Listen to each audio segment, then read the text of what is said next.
The following program is sponsored by Happy Science.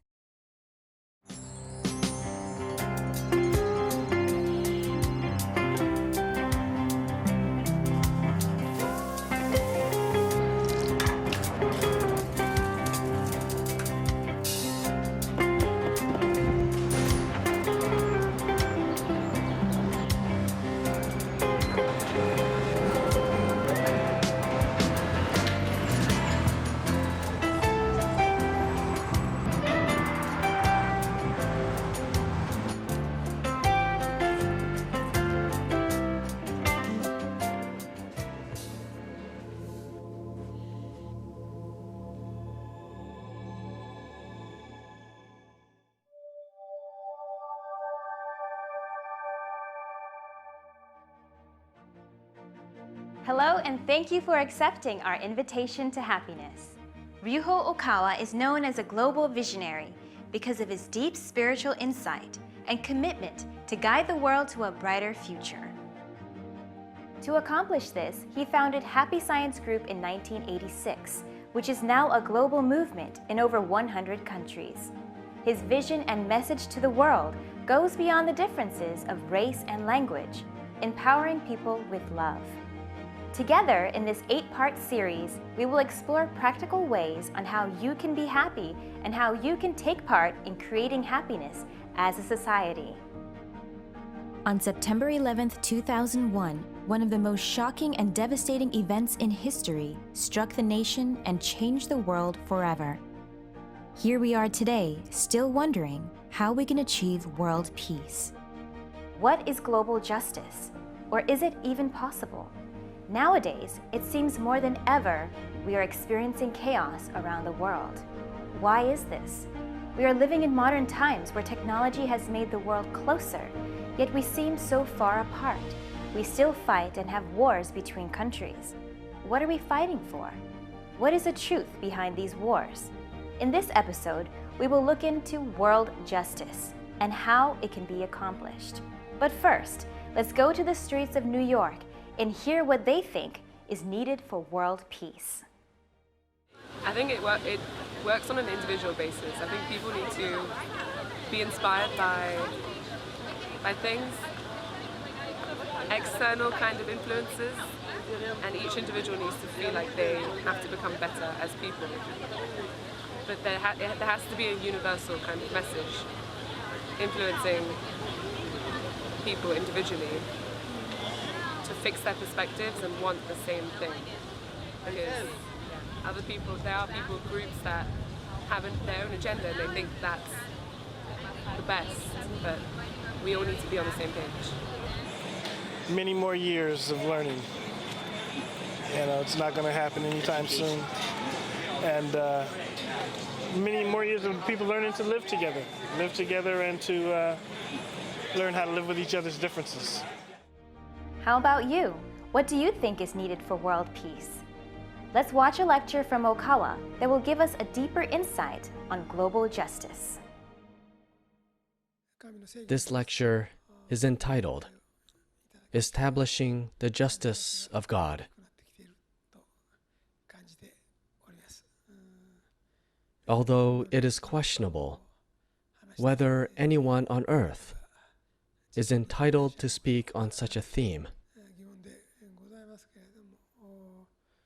I will try to address this topic the best that I possibly can. In terms of religion, the era of monotheistic religions has continued for 2,000 or 3,000 years now, and there is a tendency to consider monotheism to be pure and non-monotheistic religions to be muddled and defiled. Of course, there is nothing wrong with monotheistic religions that worship a universal God who loves all humankind, but there are also those that worship a specific God who only protects one particular ethnic group. Forcing other ethnic groups to believe in their own God would mean that one particular group could completely dominate others. That would be unreasonable. On this issue, Happy Science teaches that there are different levels of gods and different ethnic gods. In fact, countries have their own ethnic god, whose role is to bring prosperity and wealth to its people and to guide them in the right way. When some particular countries make progress and gain national strength, or in other words, when 4 or 5 powerful countries emerge, cultural friction arises, and competition occurs between ethnic gods, each striving to prove whose teachings would be able to better guide humankind to happiness, as well as bringing prosperity to a country. When this competition exceeds a certain point, a war sometimes breaks out. Looking back in human history, there were many major wars. Those wars were all tragic. There is no such thing as a non-tragic war. They all ended in tragedy, no matter which side people were on. But at the same time, world history shows that through major wars, great nations sometimes rise and sometimes perish. A dominant country would go into decline, and another great power would emerge, thereby resulting in a change of age. We see many such occurrences on a small scale in everyday society. Various companies prosper greatly at times, yet at other times they go under and are replaced by other companies. A similar principle is at work in the rise and fall of countries. While in the case of war, human lives are at stake, which is a serious matter. In the case of competition between companies, people will suffer financial problems by losing jobs. Of course, they could perish if they lose their jobs and can no longer feed themselves, so it is true that financial problems could also lead to death. Looking at the world trend over the past 2,000 or 3,000 years, some countries begin to compete against one another whenever they grow larger and stronger. Then wars would break out. This trend will not disappear so easily. There is also a tendency that the more fervently countries engage in military reduction, the more likely it is for a war to break out as a repercussion. In many cases, military reductions are imposed on weak countries by powerful ones as limiters to prevent opposition. This leads to a buildup of resentment in weak countries, which often resorts to expansionist policies. In that sense, military reductions are not always effective and are extremely difficult matters to deal with. I have made various comments about international politics. In this section, I would like to consider things from the perspectives of today's international politics and religion. From a religious perspective, issues involving Islam cannot be overlooked. The situation is still fluid and will continue to fluctuate, so it is difficult to think about it definitively. But I would like to start with a conclusion. There are supposedly around 1.6 billion Muslims throughout the world. Slightly older references note there were 1 billion or 800 million, so there is no doubt their numbers are increasing. Islam is very widespread among the world's poor, especially in poverty-stricken regions. So in some ways it may be spreading as a substitute for communism and socialism in the past.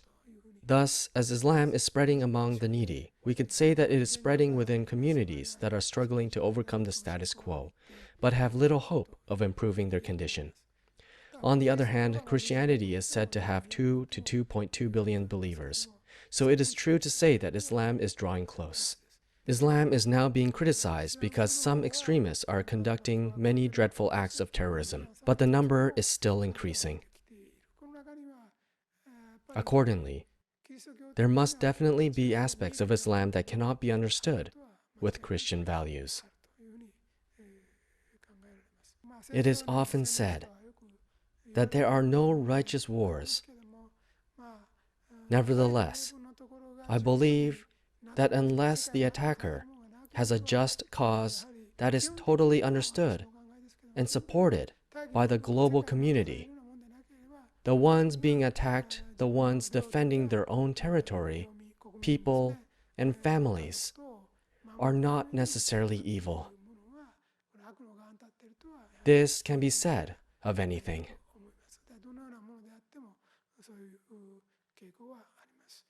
In the world, there is a rather widespread mindset based on monotheism, which regards other religions as heretical. However, in many cases, this judgment comes from ignorance. People are simply thinking as they were taught in their religion. It would seem that even church leaders are often limited to this level of awareness. In the course of their missionary work, they enthusiastically preach that their beliefs are the only ones that can save people, and they gradually narrow their scope to say that there is no salvation other than through Jesus. Nevertheless, I can well understand why religions tend to move in that direction. Only in recent years has it become possible to think about things on a global scale. Until then, each group in each era made decisions based on its central ideas.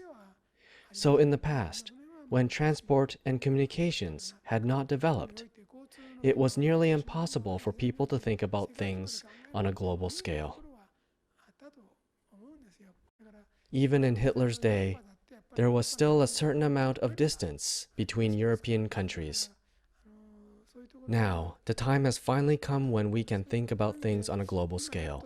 Therefore, the criteria for justice will change from ethnically focused ones to more universal ones. Whether someone is right will be judged from an international perspective. There are drawbacks to an approach that makes decisions based solely on numbers too. The decision will differ depending on the style taken.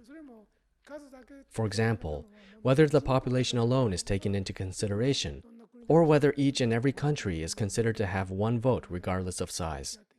So a purely numerical approach should not be adopted. After all, we must fully explore the theme, what is right?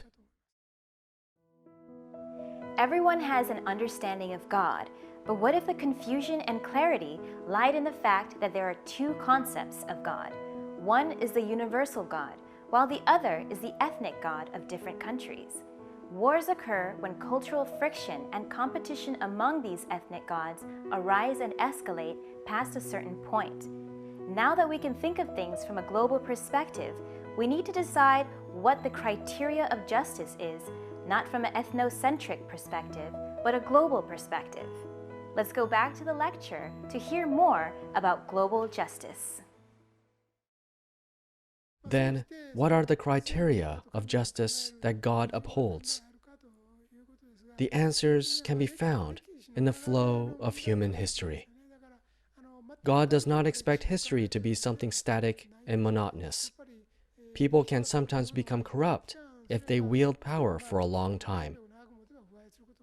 Organizations created by people can collapse after exceeding their effective periods, such as 1, 2, or 3 centuries.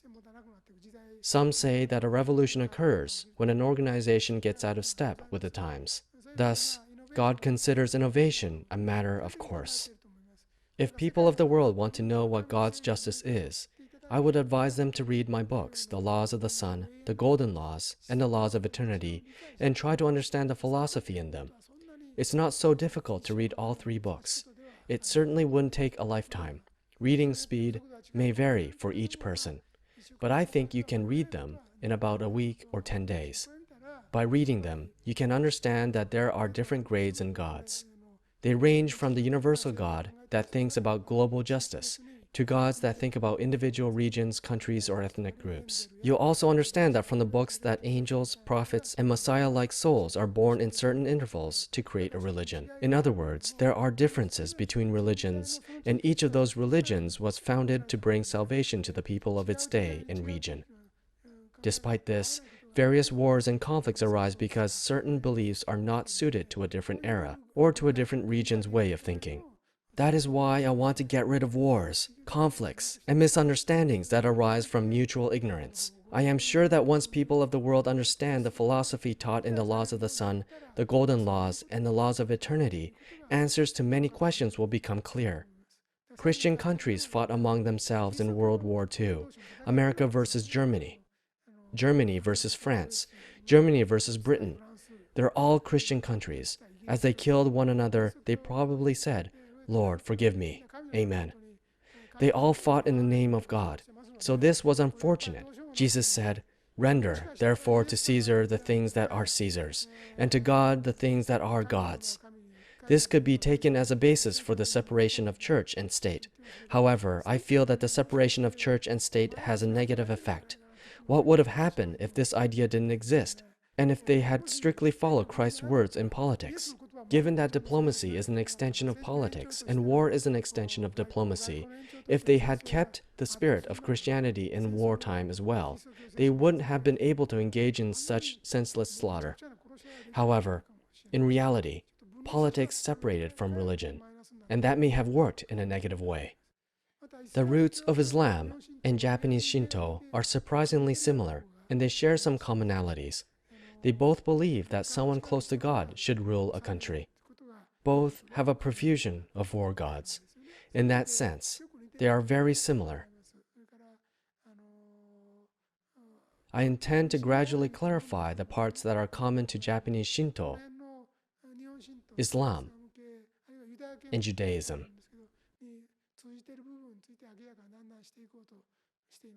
I have also confirmed the spiritual truth that the souls of Christian saints are being reincarnated as leaders of various religions in Japan. People can't transcend their nationality so easily, but some souls transcend nationally and move surprisingly freely around the world. Let me explain this in terms of a company. There are different departments, some weak and some strong. In a company, efforts are made to ensure that everything goes smoothly overall by transferring personnel or deciding who to send to which department. The same effort is observed in the religious world. This is a reflection of God's management. What I want to say is this. The biggest desire of God is for many people, or if possible, everyone without exception, to live in happiness. Many scholars who specialize in international politics often use a parable from Christianity to explain the principle of politics. They say that if one sheep out of a flock of 100 goes astray, the principle of politics would be to lead the remaining 99 sheep to safety, whereas the principle of religion would be to search the countryside for the lost sheep. However, what I teach at Happy Science is different. I don't tell people to save the lost sheep at the expense of the other 99. I say that you must also protect the 99 while caring for the lone sheep. Maybe I'm asking for too much, but I tell people to do both. In other words, while we aim for the greatest happiness of the greatest number of people, we have to care for those who have slipped through the safety net too. I'm saying that you shouldn't organize everything around the ladder. The recent Piketty hypothesis from France condemns widening income inequality, and it proposes to level everything in accord with the poor. However, that is nothing but Marxism. It would only make the whole world poor.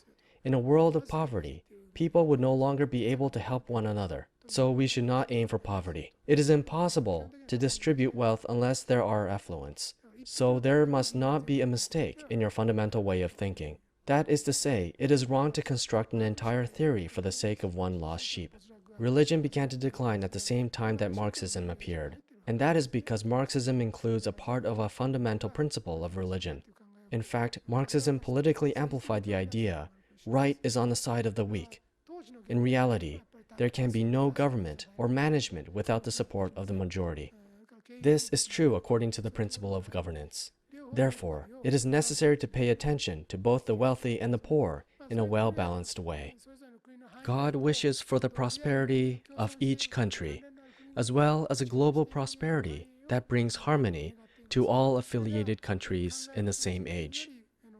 When conflicts, contradictions, or raging wars arise due to different ways of thinking, adjustment will naturally work to bring about reconciliation and produce peace. Someone may rise to oppose war, or an angel of light may appear as a brave politician or soldier to crush those who commit evil. In this way, a principle will work in various ways to stop such conflicts. If there are countries that only think of their own benefit and violate other countries, we must do our best to forcibly resist and stop them. Happy Signs will keep voicing transcend hatred and embrace love in order to overcome the conflicts between atheistic, materialistic countries and countries that have faith, and to resolve hatred caused by the differences in religion around the world. Please support our activities. America needs new frontier. This huge country suffered a lot from the Iraq war and fighting against terrorism. Their minds are changing. The terrorism has been continued, and American people are losing their liberty and, of course, their freedom. America, of course, accept different people and be tolerant is be American. It's a meaning of be American, but they are very sorry about the losing freedom and mercy. So I propose that America should be America. Please forget about a lot of mistakes they have made. Now I think that America should be America. America should aim for a new frontier. It means the new command, to hear the new command of God. It means America don't abandon their destiny or their mission from God. They don't abandon the apply to protect the earth. If they declining now, but still they are number one supreme power in the world, and they must fight against evil power. Don't lose American mind. The American mind, it's very important. The American mind is the mind believe in God and believe in justice, and in the name of justice do conduct and make better world. It's a mission of America, and another countries will follow America. That is your mission. Don't lose the American mind. It's the starting point of America. I think so. Thank you very much. Wars and conflicts arise from mutual ignorance. To overcome them, Okawa continues writing books of truth. There are various religions, and each of them was founded to bring salvation to the people of its time and region. God wishes to realize the happiness of all people. To achieve this, God sends various kinds of leaders in the religious, political, and educational fields to improve this world. God's management is at work on a worldwide scale, beyond ethnicities and religions, based on God's justice. So by understanding this underlying theme, we can create true justice in the world. Lastly, he said, do not lose the American mind, which is to believe in God, believe in justice, and take actions to make a better world in the name of justice. To help the world achieve this, Happy Science will keep working with you and with the world, voicing the message, transcend hatred, and embrace love. Once again, thank you for accepting our invitation to happiness. And join us next week, where we will be exploring the topic of illness and karma. Is there a connection or a lesson behind illnesses? See you next time to learn more.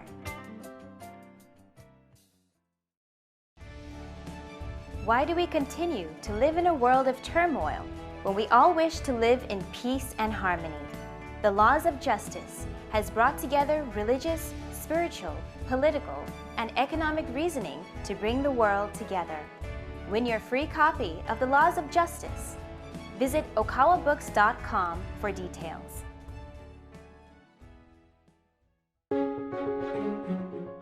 Why are we here? How do we find happiness? What is the nature of the soul? Imagine if life's questions could be answered. Imagine if we could understand God's designs and intentions and discover more than our life goals, but also how to attain them. In the Laws of the Sun, Ryuho Ikawa shows us the universal spiritual laws and how we can live in harmony with them. Learn how our thoughts influence reality, the nature of love, and the guiding principles on the path to enlightenment. This is a book with answers to life's questions for all in search of spiritual growth.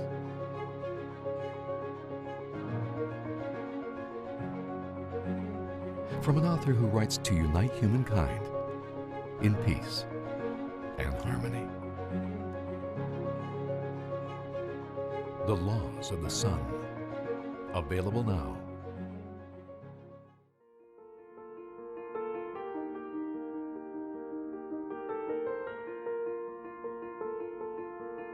The preceding program was sponsored by Happy Science.